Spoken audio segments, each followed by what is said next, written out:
Hello बच्चों, कैसे हैं आप लोग। आई होप कि आप लोग अच्छे होंगे और आप सबकी पढ़ाई भी अच्छी चल रही होगी।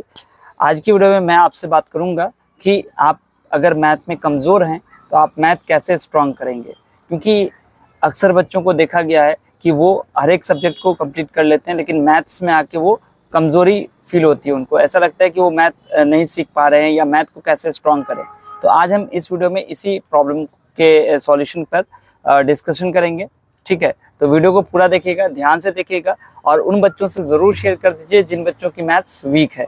ठीक है, चलिए तो शुरू करते हैं। तो टिप नंबर 1 ये है कि कॉन्सेप्ट को समझने पर फोकस करना होगा आपको। पहला नंबर है, किसी भी क्वेश्चन को सॉल्व करने से पहले उसके पीछे के कॉन्सेप्ट को समझना बहुत ही ज़्यादा ज़रूरी है। इसके लिए अपने टीचर से समझिए।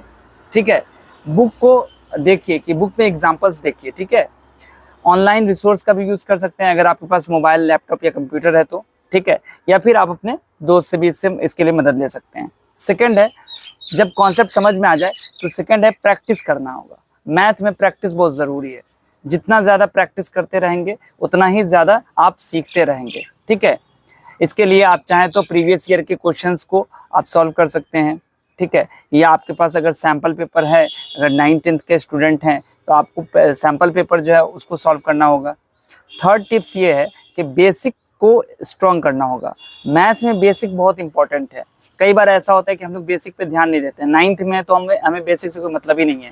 अलजेब्रा हो, ज्योमेट्री हो, ट्रिग्नोमेट्री हो, जो भी चीज़ हो, आपको पहले बेसिक को स्ट्रॉन्ग करना पड़ेगा अगर बेसिक कमज़ोर है तो। चौथा, डाउट्स को क्लियर करो। ठीक है, अगर आपको कहीं पर भी कोई डाउट हो रहा है ना, तो आप पहले उस डाउट को बिल्कुल अच्छी तरीके से क्लियर कीजिए। इसके लिए आपको अपने टीचर से पूछना पड़ेगा। ठीक है, टीचर से पूछिए, डिस्कशन कीजिए कि आपको कौन सी दिक्कत है, पूरा खुल के एक्सप्रेस करके पूछिए। दोस्तों से हो सकता है तो उससे पूछिए, ऑनलाइन रिसोर्स देखिए। उसके बाद जो 5वीं टिप्स है वो है रेगुलर स्टडी करना पड़ेगा आपको। रेगुलर मैथ में रेगुलर स्टडी करो। रोज़ाना कुछ ना कुछ स्टडी करना बहुत ज़रूरी है।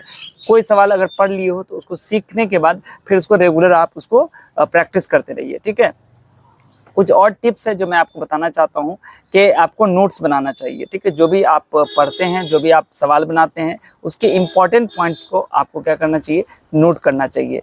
जैसे कि आपको फार्मूला है तो वो फार्मूला आप इसको याद करते रहिए। ठीक है, बार बार उसको देखना है। आप एक पेपर पे लिख के इम्पॉर्टेंट फार्मूला लिखो और उसको सुबह शाम उसको देखते रहो, याद करते रहो। ठीक है, इससे क्या होगा कि आपको फार्मूला जब याद रहेगा तो आपको सवाल बनाने में आसानी होगी। ठीक है, हो सकता है तो अपने ग्रुप डिस्कशन कीजिए, दोस्तों का ग्रुप बनाइए। ठीक है, मैथ के टीचर से जो भी आपको हेल्प चाहिए, आप अगर कोई स्पेसिफिक डाउट अगर होता है तो अपने टीचर से ही पूछिए, क्योंकि टीचर ही आपको उसका निदान बता सकते हैं। ठीक है, और आपको कुछ जो अच्छी बुक्स होती हैं उनको भी रेफर करना चाहिए। ठीक है, तो ये सब कुछ टिप्स ऐसी है जिससे हम मैथ्स को अपने स्ट्रॉन्ग बना सकते हैं अगर हम कमज़ोर हैं तो। ठीक है, क्योंकि मैथ्स में बहुत ही ज़्यादा ज़रूरी है प्रैक्टिस और डेडिकेशन। अगर आपके पास प्रैक्टिस है, डेडिकेशन है, तो आप मैथ में स्ट्रांग हो सकते हो। अगर आपको और कोई हेल्प चाहिए मैथ से रिलेटेड तो आप मुझे कमेंट में बता सकते हैं।